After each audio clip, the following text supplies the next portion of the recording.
बेवफा ही निकलल बाकी दोस्त हर बार हो।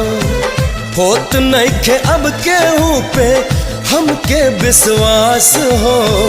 टूट गइल जिंदगी के सब हमर आस हो।